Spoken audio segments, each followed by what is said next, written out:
Аха. Значи, го растргнале волци. Паднал во јама што ја ископале србите. Ама имало и некои наши копачи. И јамата била полна со волци, прегладнети. Немал никакви шанси. 1919. Версај, Франција. По завршувањето на Првата светска војна во 1918 година и одржаната мировна конференција во Версај 1919 година, македонското прашање останало едно од последните нерешени државни и национални прашања на Балканот и во Европа. По создавањето на кралството на србите, хрватите и словенците на 1 декември 1918 година, најголемиот дел од територијата на денешна Република Македонија влегува во рамките на тоа новосоздадено кралство. Со одредбите на Неискиот мировен договор од ноември 1919 година била направена една корекција на границите со тоа што Струмичката област од Бугарија влегува во рамките на кралството на србите, хрватите и словенците.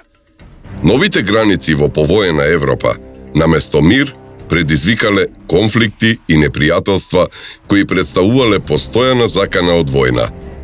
Секој од балканските држави, кралството на србите, хрватите и словенците, Бугарија и Грција се обидувале на прашањето да му дадат српски, бугарски, односно грчки карактер. Всушност, нивните сфери на влијанија се прекршувале токму на територијата на Македонија и границите што биле исцртани на Версајската мировна конференција всушност не го решиле проблемот, туку мултиплицирале нови проблеми поврзани со решавањето на македонското прашање. На Балканот, големите светски сили со мали територијални промени ја верификувале поделбата на Македонија со Букурешкиот мировен договор од 1913 година. Македонското прашање останало како едно од последните нерешени државни, национални и малцински прашања во Европа.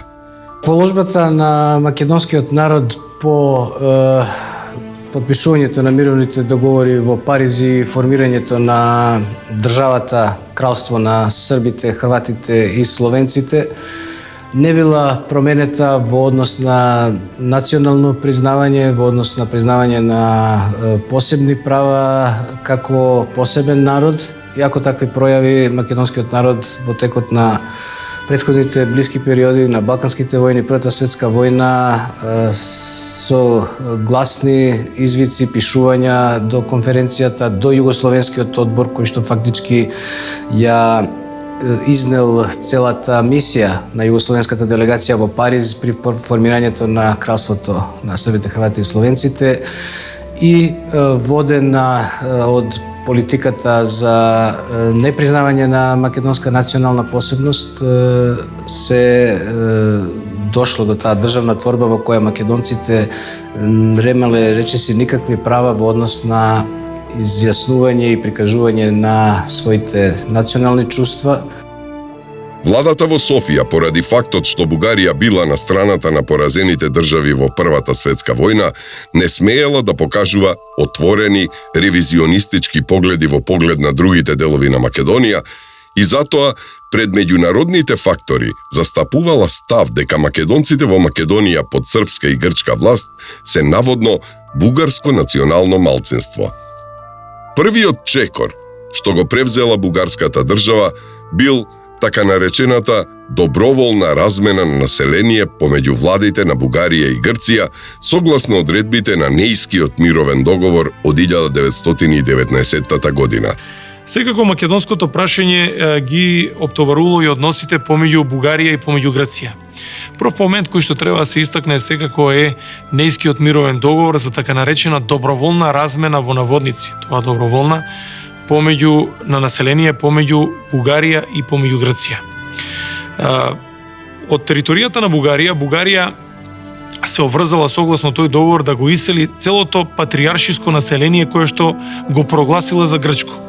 Од друга страна, грчката држава се обврзала дека од својата територија ќе го исели речиси целото екзархиско население, но во главном тоа екзархиско население било македонско по националност. Кога македонците во услови на една дезориентираност, немање на матица, односно корпус, јадро, каде што ќе се задржат, каде што ќе се свртат под разни влијанија, пропаганди за да си го зачуват животот, бидејќи во главно мерка на оние што останувале, не сакале да бегаат или да заминат, не била многу добра судбина која што се предвидувала, а најчесто се губели сопствениот живот и животот на своите најблиски, така што имаме во стотици илјади македонци пребегани од етничка територија, географска територија на Македонија и во Бугарија и во другите земји, и имаме и покрај македонското население во голем обем страда и муслиманското население, кое што се на некој начин прави размена на население помеѓу Турција и Грција, и речиси во континуитет од ова време, од 20-тите години на 20-тиот век па до денес во однос на етничката структура, на присуството на македонците на овие автохтони територии каде што ги населувале со векови е намалено во доста голем обем, што ќе се одрази подоцна и на стратегијата и на можностите да се влијае од родните краишта, ќе донесе на голема неправда и жалост и состојба на едно чувство на постојано враќање на голем број македонци, ако на кои што им се забранувало, им се забранува да ги посетуваат своите родни огништа. Што се однесува до трајното губење на право на земјата и останатиот имот. Тоа го уредувал членот 9, кој правно ја верификувал тенденцијата пред се на Грција, македонците во иднина никогаш да не можат да го постават на дневен ред евентуалното враќање на имотите во Егејска Македонија. Член 9, меѓу другото, потенцирал: Мешовитата комисија ќе има задача да го надгледува и олеснува доброволното иселување предвидено со оваа конвенција и да ги ликвидира недвижните имоти на иселениците. Таа ќе го одреди начинот на иселувањето и на ликвидирањето на недвижните имоти. Со тоа, владата во Атина започнала нова фаза во етничкото чистење на Егејска Македонија.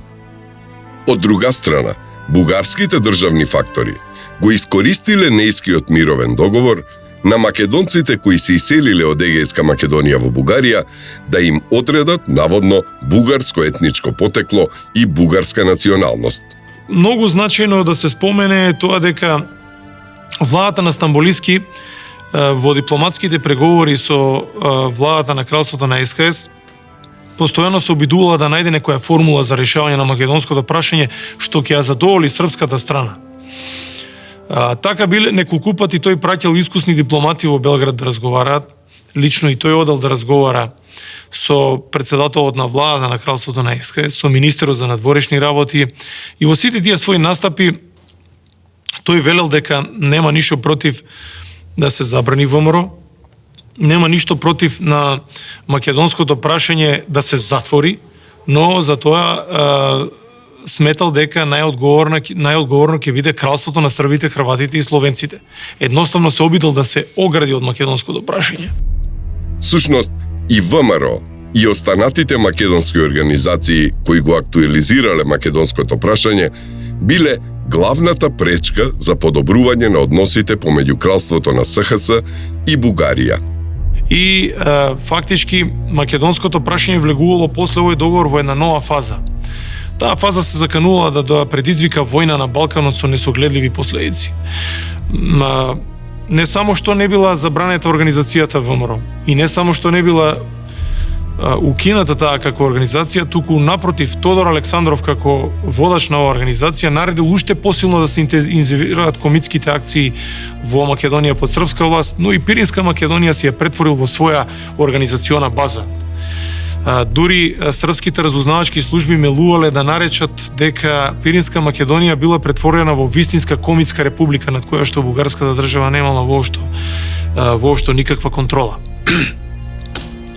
Интензитетот на македонското прашање помеѓу овие две држави исто така било обременуван и со големиот број на атентати кои што ги вршеле ВМРО и во Вардарскиот дел на Македонија, но и во Пиринска Македонија под бугарска власт. Во тоа време имало доста инциденти на границата меѓу Пиринска и Вардарска Македонија. Едната под бугарска, другата под српска власт. Четите на ВМРО постојано преоѓале од едната на другата страна. Имало атентати, убиства, напади. Разузнавачите на СХС јавувале дека ВМРО подготвува востание. И така, македонското прашање повторно станува приоритет во односите меѓу Бугарија и Србија. Владите на Белград и на Софија се обвинувале меѓу себе за односот кон Македонија и македонското прашање. Организирале дипломатски средби, си праќале депеши, протестни ноти. Дури се заканувале и дека потполно ќе ги прекинат дипломатските односи. Владата на СХС се заканувала дека ќе испрати војска и жандармерија во оние делови на Пиринска Македонија кои тие ги сметале за бази на ВМРО.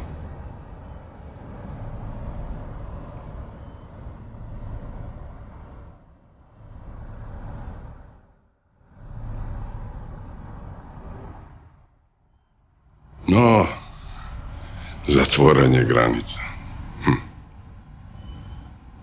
Ај затвори граница. Каде ќе затвориш граница? Не дека немало обиди. О, имало. Имало и тоа многу обиди за затворање на границата. Дури и такви кои човечкиот ум тешко дека може да ги замисли. А камо ли да ги измисли? Тука започнуваат маките на дедоти. Всушност тоа било плод на долгогодишни, скоро 4-годишни разговори и преговори на двете влади и тие воедно се согласиле дека треба да потпишат меѓудржавен договор во кој што меѓу другото се предвидувало дека Бугарија ќе се обврзи да ја забрани организацијата ВМРО и да ја обезбеди посилно тогашната српско-бугарска граница во делот кон Македонија, а од друга страна пак и Србија се обврзувала дека нема толку да ја притиска владата во Софија доколку се случи оваа работа. Преговорите се воделе во напната атмосфера која била создадена како резултат на обвинувањата на Лазич дека бугарската држава немала контрола врз Пиринска Македонија под бугарска власт, од каде навлегувале четите на ВМРО, поради што шефот на државната безбедност на кралството, дури тој дел од Бугарија го нарекол вистинска комитска република. На ваквите обвинувања, бугарската делегација се бранела со тезите дека официјална Софија не ги поддржувала четите на организацијата, но дека тие се наоѓале во Македонија под српска власт, каде според нив се наоѓале причините за нерешеното македонско прашање. Српската влада сметала дека овој пакт представува камен темелник за идните пријателски односи меѓу Србија и Бугарија. Но бугарската влада се сомневала во овој договор, зашто некои видни политички кругови сметале дека без решение за македонското прашање не може да има едно трајно и суштинско пријателство. Но како минувале годините, не само што не се случувало тоа, туку македонското прашање се повеќе ги обременувало односите помеѓу овие две држави. И по падот на Стамболиски новата бугарска влада се обидувала исто така да ги нормализира односите со владата во Белград, но прашање број 1 било прашањето на Македонија. Напоредно со договорите околу македонското прашање со Бугарија, кралството на СХС, односно Србија, била заинтересирана да си обезбеди и добри позиции за излез на Егејското море преку разговори и преговори со Грција. Ако бугарската држава пред меѓународните фактори пред се друштвото на народите се обидувала македонците надвор од Бугарија да ги представи како наводно бугарско национално малцинство, тогаш Србија како составен дел на истоименото кралство се обидувала да си обезбеди слични позиции во Егејска Македонија под грчка власт. Најпрвин, официјален Белград се обидувал да си обезбеди база за такво одејствување, а како најпогодна можност било склучувањето на договор со Грција, кој под плаштот на економската содржина требало подоцна да обезбеди основни позиции за дејствување и на српската пропаганда помеѓу македонците во Грција. Планот и целта за дејствување на кралството на СХС бил градот Солун, економски и политички центар на етногеографска Македонија со векови наназад. Врз основа на преговорите и традиционалното српско-грчко пријателство во мај 1923 година бил склучен договор помеѓу кралството на СХС и Грција за создавање на слободна српска економска и трговска зона во градот Солун. Владата во Атина дозволила Србија, односно кралството на СХС, да има големи концесии на пристаништето во Солун. Солун, кој што е економски, културен, трговски центар на етногеографската територија на Македонија. Кралството на СХС имало големи привилегии. Всушност, преку Солунското пристаниште, кралството на СХС де факто излегувала на Егејското море. Првин, владата на кралството на СХС не плаќала воопшто никакви даноци. Нивната стока била неоданочена и слободно можела без царина да помине од Солунското пристаниште и преку возови да се транспортира на нејзина државна територија. Тука имало слободни економски зони, кои што исто така не биле оданочени. Железничката пруга Солун-Гевгелија исто така била неоданочена. Значи, огромни привилегии кои што и биле давани. Тоа не е случајно затоа што колку и да била далеку и да не можела територијално да излезе на Егејско море, за секогаш останувале тежненијата на српската политика за излез на Егејското море. И тоа, можеби, де факто не можела да го оствари, но ете преку вакви меѓудржавни договори го остварила и тоа функционирало еден подолг временски период. Ваквите економски погодности само неколку години подоцна ќе ја отворат вратата на српската пропаганда во Егејска Македонија, која ги загрозувала грчките државни и национални интереси во поглед на македонското прашање. Во текот на 1923 година, по завршувањето на грчко-турската војна, бил склучен Лозанскиот мировен договор, кој со своите одредби имал тешки последици за Егејска Македонија под грчка власт. Согласно договорот, Грција и Турција се обврзале да направат размена на население на верска основа, со што значително требало да се промени и етничката и демографска слика на Егејска Македонија под грчка власт.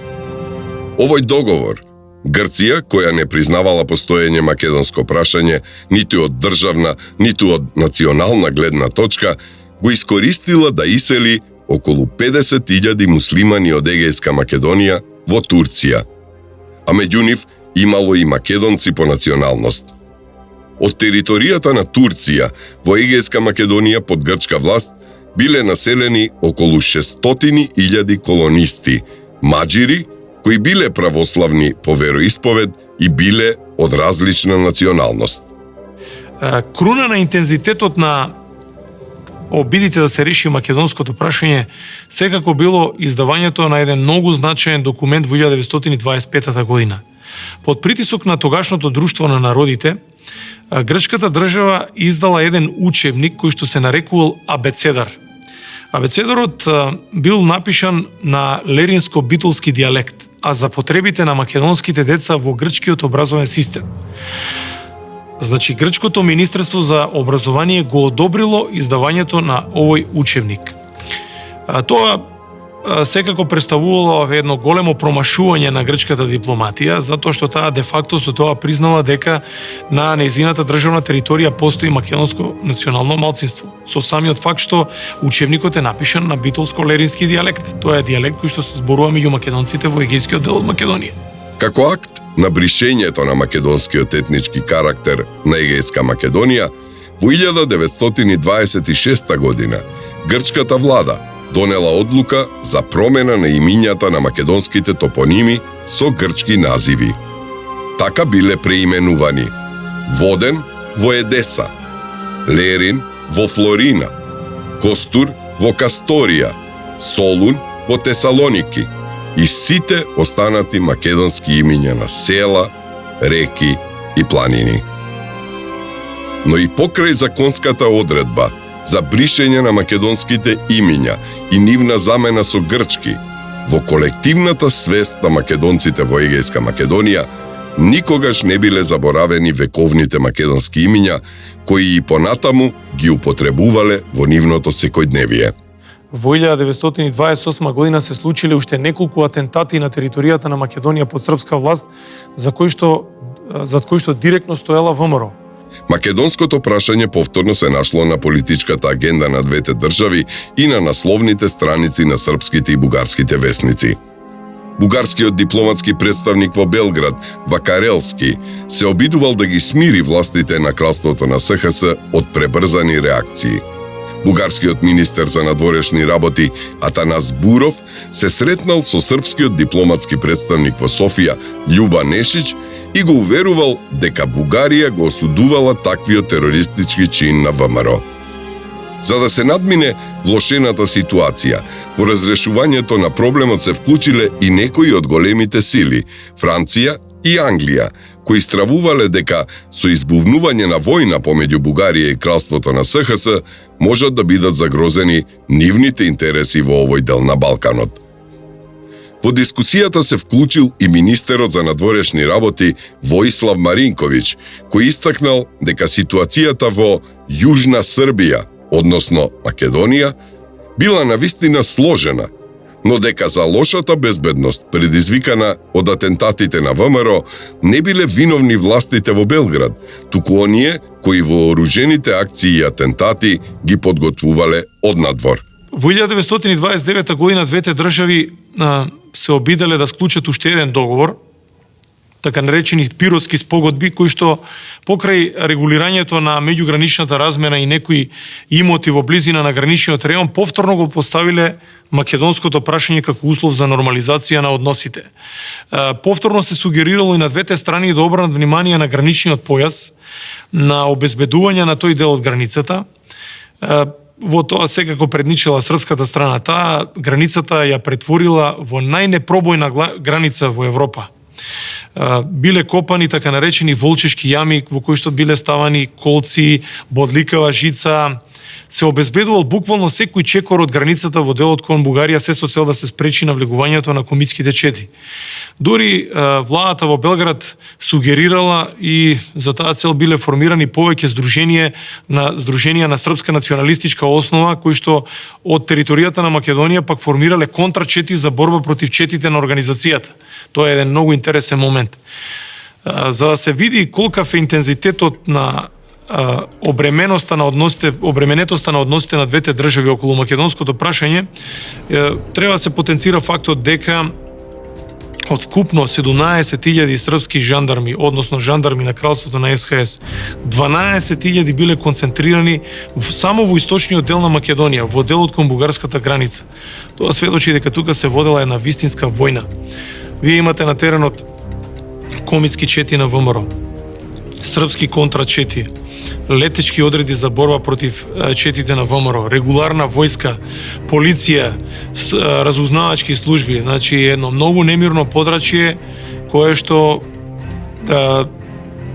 секако вриело и во годините кои што доаѓале се до 1934 година.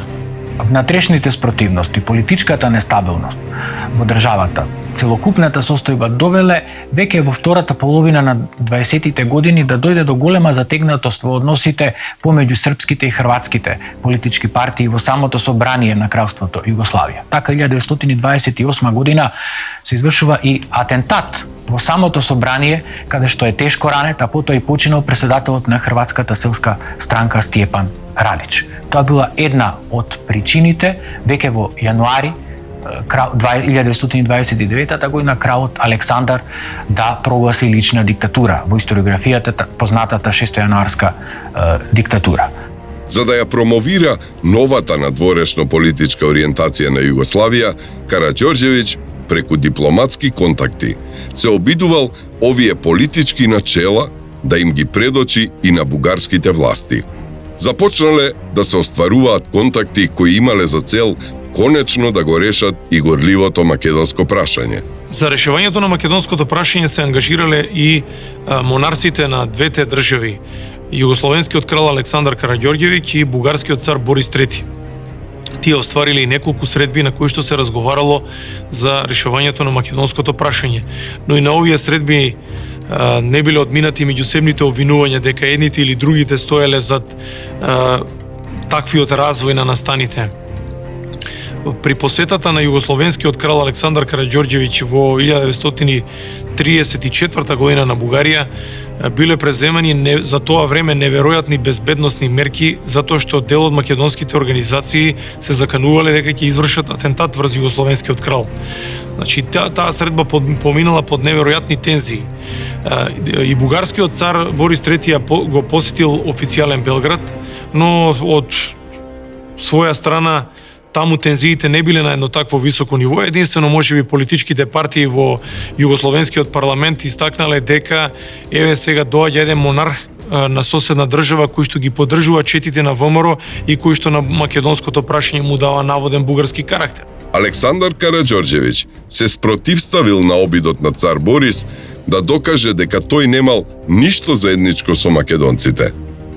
На таквото становиште и гледиште според југословенскиот монарх, можеби можеле да поверуваат големите европски држави, но меѓу нив двајцата како владетели на Југославија и Бугарија не можело да постои измама за историјата на комитите. За да се одбрани од ваквите напади, бугарскиот цар Борис се обидел да го префрли тежиштето и на други сегменти на македонското прашање и меѓу другото побарал да се отворат бугарски цркви и училишта во Македонија под српска власт, со што директно побарал признавање на наводна бугарска националност во Југославија. На ваквото барање, југословенскиот крал дал негативен одговор и уште еднаш му предочил на бугарскиот цар дека уништувањето на ВМРО била главната пречка за подобрувањето на односите помеѓу кралството Југославија и Бугарија. Во декември 1933 година, председателот на бугарската влада Никола Мушанов и бугарскиот цар Борис заминале во Белград на нови разговори со југословенскиот крал Александар Караѓорѓевиќ. Пред југословенскиот крал, високата бугарска делегација го поставила прашањето за бугарското малцинство во Македонија под српска власт.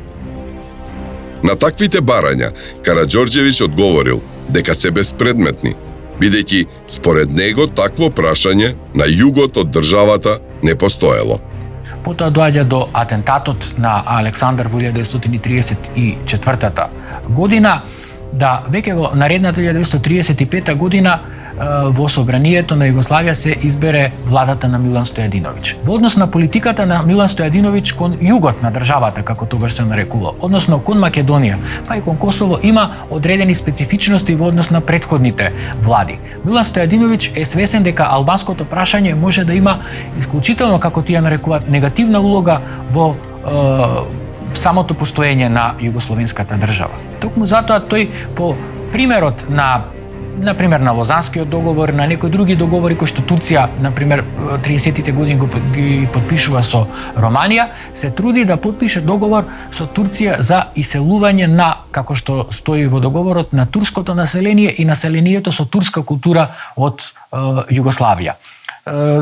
Просторот од кој што требало да биде иселено ова население е Вардарскиот дел на Македонија и Косовско-Метохиската област. Со договорот се предвидувало иселување на околу 40.000 семејства од оваа област. Доколку погледнеме од кои области требало да се иселе муслиманското население, во основа покрај турско население, југословенската влада целела да сеисели добар дел од албанското население, кое што било сконцентрирано особено етнички хомогено во мнозинство долж југословенско-албанската граница. Овој договор бил подпишан во 1938 година, но заради скорешната смрт на Мустафа Кемал Ататурк и почетокот на Втората светска војна не дошло до негово реализирање. Имено по склучувањето на примирието после Првата Балканска војна, со жестоки мерки, со воена, полициска управа, српската администрација, српската политика се залагала за денационализација на населението, за прикажување на македонците како срби и на тие линии останале, обстојувале се до речиси времето на Втората светска војна, односно до формирањето на национално народно-ослободително движење на Македонија во текот на Втората светска војна. Целата енергија на државното раководство било насочена кон создавање на услови за, како тие така во една декларација се наведува на радикалната партија, создавање на услови за ресрбизација на територијата на Македонија. Како се извршувала оваа, во наводници кажана, ресрбизација? Преку образовниот процес, преку отварање на образовни, високообразовни, културни, просветни институции и така натаму, меѓутоа и преку аграрната реформа, односно колонизацијата.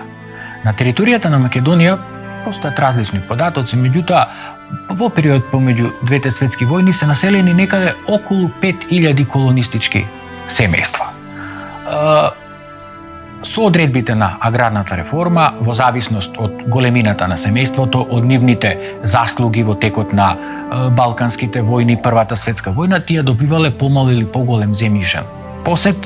Колонии се направени во поголемиот дел од територијата на Вардарскиот дел на Македонија, особено долж стратешките места, долж по Вардарието, во Штипско, во Струмичко и кон границата со Бугарија. Исто така имало и во Пелагонија, во околината на Скопје, во околината на Куманово, онаму каде што имало слободна земја да се даде на тие колонисти. Државните стратези во Белград во 30-тите години протежирале теза дека македонското прашање немало бугарски карактер и дека по својата генеза било поблиско до Србија и српскиот народ. Според авторите на оваа теза, македонците, кои пред повеќе децении повеќе емигрирале во Србија, имала голем број сличности на србите како народ. Но откако емигрантскиот бран се насочил кон Бугарија, македонците започнале да ги губат сличностите со српскиот народ и да стануваат поблиски по својата култура, јазик и обичај со бугарскиот народ. Интересен е фактот што застапниците на оваа радикална и не толку научно фундирана теза сметале дека македонците не се претопиле во бугарската нација, туку врз основа на мешањето со бугарите создале основа за настанување на еден нов етницитет кој од страна на српската власт бил означен како македонствујушчи. Терминот македонствујушчи воглавно провејува во документацијата која што е продуцирана во кралските канцеларии на Кралството Србија и подосна во југословенските, односно Кралството Србите, Хрватите и Словенците документи, каде што се дава една линија нишка на национална посебност македонска во однос на македонското ослободително дело. Имено кога во документите македонците и македонската припадниците на македонската револуционерна организација главно ги именувале како бугараши или како застапници на идеите на големо државна бугарска политика, е интересен тој термин македонствујушите, односно тоа се пак во една блага форма е признавање на посебноста на македонската борба во однос на другите центри национални на Балканот. Имено тоа се луѓе кои што и со оружје во рака и во планирање, во политика, во стратегија чезнеат за Македонија, за македонското дело и како такво, без оглед на која страна се наоѓаат, на која, да речеме, објективно се сврстуваат во која политика на Балканот, се на некој начин ограничуваат како посебни дејци за Македонија и за македонското ослободително дело. Спротивно на ваквите српски тези, аналитичарите на македонското прашање во Бугарија постојано потенцирале во сите стратегии дека македонците не се посебна националност, дека тој термин означувал географско потекло и дека македонскиот народ имал бугарски етнички корени, односно бил дел од бугарскиот народ. Владеачките бугарски политички кругови во тие доцни 30-ти години стравувале од една друга тенденција која не одговарала на бугарските државни и национални интереси по македонското прашање. Задкулисните дипломатски игри во Бугарија подготвувале планови и терен како кај македонците да се искорени идејата за создавање на независна македонска држава. Оваа бугарска теорија сметала дека лозунгот за независна Македонија, кој станувал се попопуларен меѓу македонците во Бугарија, бил искористен за моментални политички цели, како попрактичен за спроведување на општобугарската политика по македонското прашање. Затоа, од каде доаѓале корените на оваа идеја, бугарските стратези по македонското прашање оделе назад во историјата и тврделе дека пресвртницата се случила по Првата светска војна, кога поради општествено-политичките услови македонските револуционери најпрвин ја прифатиле идејата за автономна Македонија, а потоа независноста на етногеографска Македонија. Ваквиот развој на настаните создавал страв кај дел од бугарските политички фактори поради фанатичното проповедање на идејата за независна Македонија, што фактички значело сепаратизам и целосно одделување на македонското прашање од плановите на Бугарија. Во периодот меѓу двете светски војни, речиси сите меѓудржавни договори, сојузи и пактови кои ги исклучувале помеѓу себе, го содржале решавањето на македонското прашање, но од државни и национални позиции кои владите во Белград, Софија и Атина ги граделе со децении и кои оделе во правец на целосно негирање на посебноста на Македонија и од национален и од државен аспект. И ми рече дека ќе ми кажеш кој бил дедо ми. Ми вети.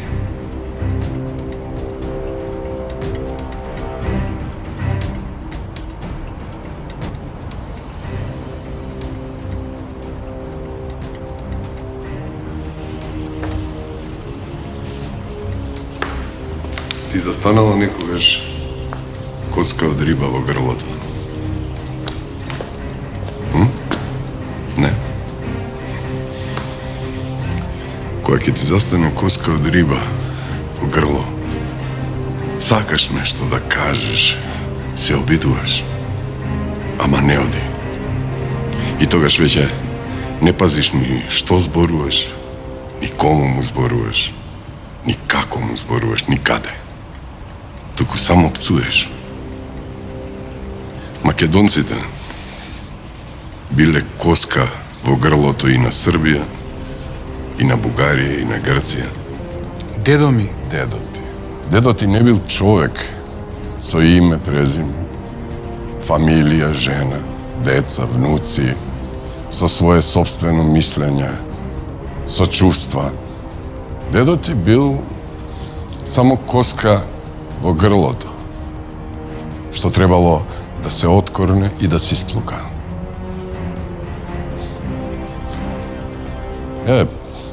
Прошетај низ музеов и одбери си кој сакаш да ти биде дедо. Зашто сите овие загинале за иста работа како и дедо ти. Не е важно кој, туку што. Делото е важно. А делото е едно.